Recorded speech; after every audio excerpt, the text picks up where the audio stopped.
Hello there. It never rains but pours in the land of Segoro Kakovi and Puyanehanda. It really never rains for the suffering poor Zimbabweans. No matter what the political commentary of the week is about, it always ends in tears to everyone that has been suffering. And it always ends in some shenanigans that benefit those that are in the political class.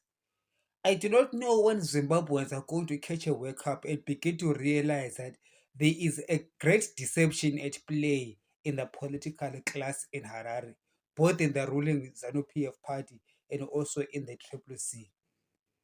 You see, the antics of Sonyezo Chabangu, we have already debunked them as a hand of Emerson Mnangagwa so that he can get his two-thirds majority that will lead to him being a lifetime president. We understand that. You see, the big lie in Harare is for those that are in the opposition to, to give an impression to the Zimbabweans that they are fighting a war on behalf of Zimbabweans when they are no longer fighting on Zimbabweans' behalf, but they are fighting for their own individual pockets. You see, the elite in Harare are very smart people. One way in which they have captured the mind and the souls of all Zimbabweans is through their counterintelligence agent, which they call the Triple C, led by their CIO agent, Nelson Chamisa.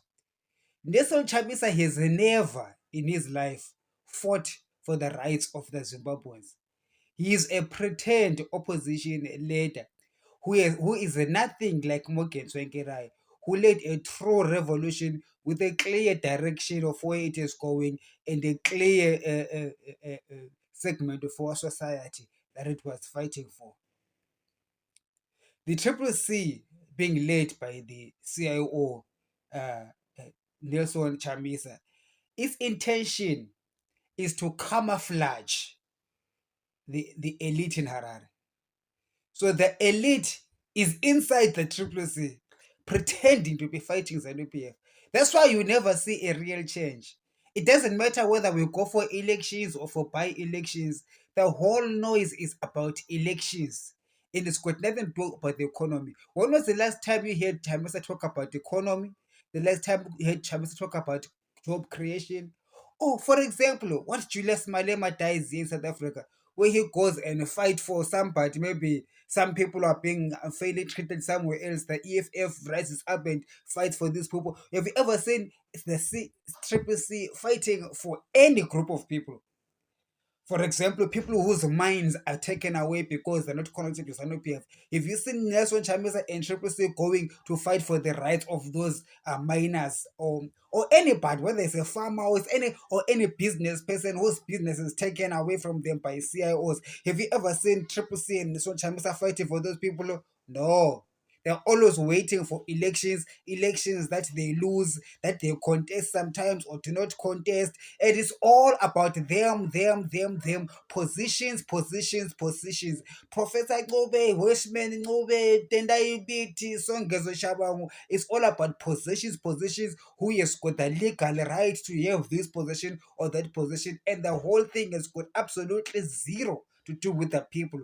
All of them, all of those leaders in the Triple C, I have not seen one demonstrating a love for people. I have not seen one demonstrating a willingness and a tenacity to fight for the poor people. Except maybe for Tendai Biti, who really has gone after the financial shenanigans in Harare. Otherwise, the CIO Chamisa has always been quiet, and the Zimbabweans love to fall in love with the Chamisa, who's utterly not taking us anywhere. You see, the difference between me and other Zimbabweans is that I am not gullible, and I refuse to be gullible, and I reject this idea of falling for the counterintelligence of our elite in Harare, who use both Nelson Chamisa and President Emerson Mnangagwa as a hedge or a moat. It really is a moat surrounding the castle of the elite in Harare so that no one will ever get in. That is why if you speak truth to power in Zimbabwe, you will discover that you will get an opposition from the opposition. Because the opposition does not want anyone else to oppose ZANU PF except for them. Because the opposition is not really opposing ZANU PF. The opposition is just there to pretend like the opposes ZANU PF while it's enjoying whatever it is that is being enjoyed in the castle. In the same breath, at the same time, the rest of the Zimbabweans are wallowing in poverty. You see, a true revolution in Zimbabwe is going to come without warning. No one will be warned when it's coming. No one will be told. It will come, and it will not come through Nesol Chamisa or anybody in the Triple C or anybody within ZANU PF. It's just going to come from wherever it's going to come, however it comes. For whether it includes somebody in ZANU PF or somebody in Triple C, who knows? I don't know. But the revolution, when it comes, clearly you must understand it should have very little, if not absolutely nothing, to do with ZANU PF or Triple C, because both of them, we need to judge them appropriately and correctly. We have given them enough ample time to demonstrate to us that there really is a willingness to take the country forward. For my perspective, as I view the country and I analyze the Zimbabwean politics in years past until now, I see that there is no demonstration or desire to take our country forward. The desire and the demonstrating is for fighting for individual positions and access to wealth or access to whatever it is that resources that they are accessing in Harare. Now, that is the truth that a lot of Zimbabweans do not want to hear, because the truth is usually painful to hear.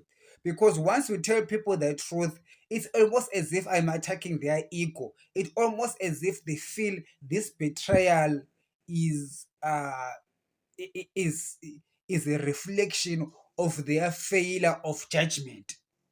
And therefore, people will never admit that Chamisa is not willing to take the country forward, because they feel like you are attacking their own integrity, their own intelligence. So therefore, they want to protect their intelligence by coming up against people like me, who obviously see that Chamisa is selling us a dummy. And even them, when they see it's a dummy, they don't want to admit it because they are ashamed of being wrong. Okay, we all can be wrong in life. We're all humans. I mean, for all I care, I could be wrong in this uh, whole analysis I am just delivering right now. I could be wrong. And if I will come to a position where I think that I am wrong, I need to humble myself too and say, well, that was my perspective. But now I see the right perspective, that actually Chamisa in the Triple C are truly fighting ZANU PF, and they indeed want to take the country forward. If we get to that point, I will humble myself and accept the truth. But at the moment, the perspective that I'm seeing, without a fear, shadow of fear, or trying to please somebody, because I know a lot of our people who are in the opposition, they are trying to please Chamisa, hoping they're gonna get some favors from him. I'm not one of those people. I don't care about the favors from Chamisa. I want Zimbabwe to be free. If Chamisa removes Itim Nangaka and he becomes the president of Zimbabwe, that's it. Thank God. I will support him to build the country forward. But do not think that we will be bootlicking for favors. This channel, specifically me, I do not do that.